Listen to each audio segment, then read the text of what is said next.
Thank you for welcoming me onto your headphones. I'm Eddie, reviewing Justice Society, World War II, and this is the rollback. Ladies and gentlemen, it is raining outside. If you happen to hear the thunder or the rain, my apologies. Mother Nature just happens to be hitting us with one hell of a rainstorm, which, personally, I greatly appreciate it. Now, to talk about the film, so Justice Society World War II is one of the latest DC animated films. It comes out in a post Superman, I guess Man of Tomorrow world. It's technically part of the same universe, but it's really interesting. It's how to say this? It's exploring Earth 2 and the possibility of other universes. At the beginning of the film, and there's the thunder. Damn.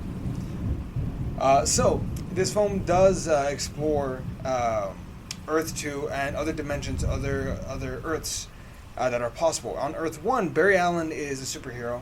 He's on a date with Iris West, and obviously duty calls. They have a frank and honest discussion about what it means to be a superhero for a moment, and how difficult it is for your love life. Not something new, but something that is an honest issue that we've seen before. From there, he goes to help Superman deal with Brainiac, which I kind of feel like Brainiac should be considered a bigger villain than just like able to be taken out by Superman and Flash, but what can you do? Anyway, there's a bit of a team up there. When Flash tries to save Supes from getting shot by a kryptonite bullet, somehow the kinetic energy all goes together, and he ends up in Earth 2 in Germany. Now, this is not just any other Germany. This is like World War II. The Nazis are invading Germany, like at the highlight. And there he meets the Justice Society. The society is assembled and consists of Steve Trevor, kind of as the liaison, I suppose. They have Black Canary, Hawkman, Hourman, which is a really nice, refreshing thing because I don't think we've seen an incarnation of him in a very long time. We also have Jake Garrett, aka the Flash, and they're led by Wonder Woman. They are, again, the Justice Society of America. And they are battling back the Nazis. Man, that is a hell of a storm. Anyway, so they are battling. They are battling the Nazi Germany, and it's really cool actually. A World War II superhero film. Oh, I guess superhero film in the sense of like not Wonder Woman or Captain America, but like a small ragtag team hasn't really been done to the best of my knowledge. So I greatly appreciate this. The art style is really fun. It kind of reminds me of a 1950s deco art style, which I can really appreciate. It looks beautiful. The animation can be choppy in a bit in parts here and there, but overall the animation is pretty good, and the story is solid.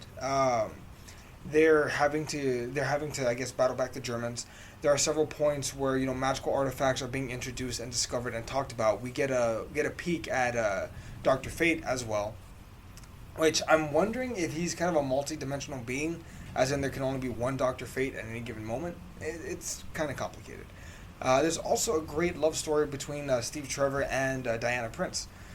There's a cute little bit where Trevor apparently proposes to her every single day, and every single day she says no. But it's cute. It's endearing. It's not terrible, not by any means. And I really enjoy watching these superheroes interact and proceed forward with realistic urgency. One of the things I love about it is the fact that none of them are really bulletproof. They can be injured, they can be killed for the most part. Diana, her life is never really at risk, but you feel the agency for Black Canary. Our man, at one point says, "I'm useless here. Like unless I have my elixir that turns me into a superhero for an hour at a time, I'm useless." And it's nice because you see these guys being pinned down. There is tension there. There's a bit of a tension game because they're not bulletproof. They're not Superman. And they're not Batman either. They don't have the plot armor of a major character like Batman or Superman either. Again, pretty entertaining. I really enjoyed it. There's also at one point they're trying to, I guess, find a way to battle back the Germans. They end up actually going to Atlantis. They fit a lot into this film. They go to Atlantis, and we get a very brief dealing with Aquaman. And he's the king of Atlantis or whatnot. He's trying to decide if he should help these people or not. And he ends up trapping them. They find a way out, and then they come down to this big, huge battle sequence where at one point Wonder Woman and Aquaman are having to go toe to toe. great storytelling. Because again, Aquaman, they don't dive into his character too much, and I understand that, and I like the fact that they don't do that. They very much give us surface level. It's almost like a glorified cameo to some degree. He's kind of henched a bit by one of his advisors that's like corrupting him. We also get to see Superman, played by, well, they call him Shakespeare. He's kind of a major character. He's actually the reporter on behalf of the Justice Society, kind of passing over their story, saying, "Oh, there aren't superheroes. It's our brave soldiers." He's kind of trying to cover them, that way the public doesn't find out about them. And Barry Allen, this whole time, the original Flash that travels back through time, is just so amazed by all of this. He's amazed at these heroes and what they're able to accomplish, what they're able to do, and their world. Initially, he thought he had traveled back into the past, but as it turns out, him and Jay Garrick kind of discuss it's multiverse theory. There are multiple verses out there.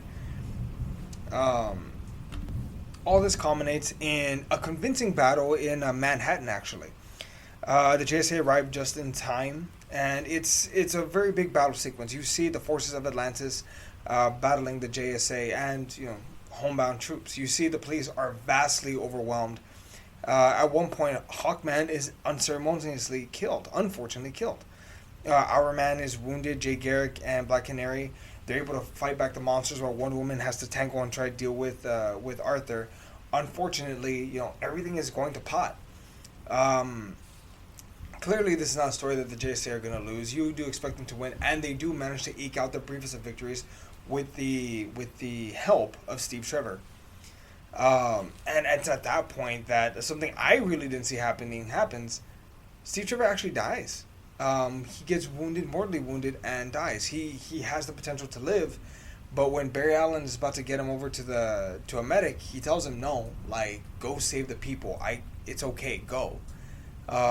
And he passes away right when he gives Diana the ring. He's unable to do so, and he's gone. And you feel the heartbreak, you feel the pain.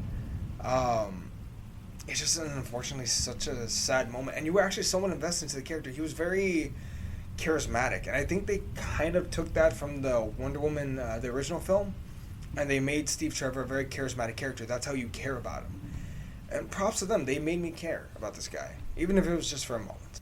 Wonder Woman ends up destroying Aquaman's trident. He kind of realizes what's happening, and he has all of his forces retreat, and he apologizes for what's happening. His advisor is dealt with, obviously, and from that point forward, there's a Nazi attack coming. All of this was kind of leading up to one big attack on the U.S. His advisor was working with Germany to some degree, and you see all of these planes coming, and it's such a moment of dread where you believe there's no way. And then you see Shakespeare in his Superman costume taking down these jets. Now, it's kind of cool because you don't see him flying. You see him jumping around. And it's just kind of awesome because he's not just crashing through all these ships like Captain Marvel situation. He's just jumping from ship to ship, kind of taking down each plane one by one. Pretty awesome, not going to lie. At that point, Barry, he must return to his own Earth, his own time, his other dimension. He bids them all farewell, and Diana, in a bit of a nice moment, gives him the ring that Steve was going to give to her, and tells him, value your life. One of those situations. He pops back over, helps Superman finish off Brainiac, goes back to Iris right from the beginning of the movie. And bear in mind, at this point, Barry's been through a journey. It's been a few days. To Iris, it's only been it's been maybe 2 minutes at most.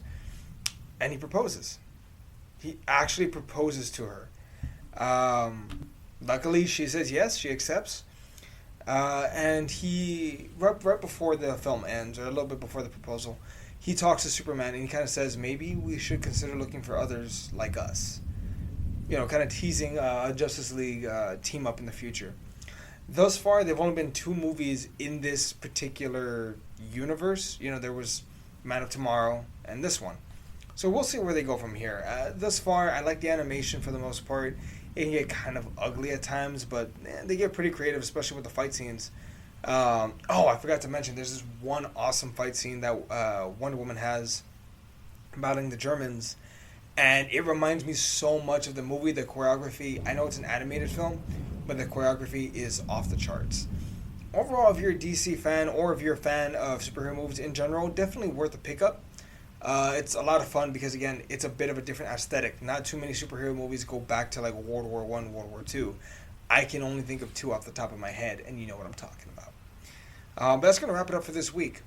Along with this, we should be getting a few other reviews coming out. Hope you enjoyed this. If you're listening to us on YouTube, please like and subscribe. We greatly appreciate it. If you're listening to this via podcast, again, please like and subscribe. We'd greatly appreciate it. Tell your friends about us. Tell them about the best podcast they've never heard of, The Rollback, obviously. We hope to have some more projects coming out for you guys very, very soon. You all have a good night. You all stay safe. Bye-bye.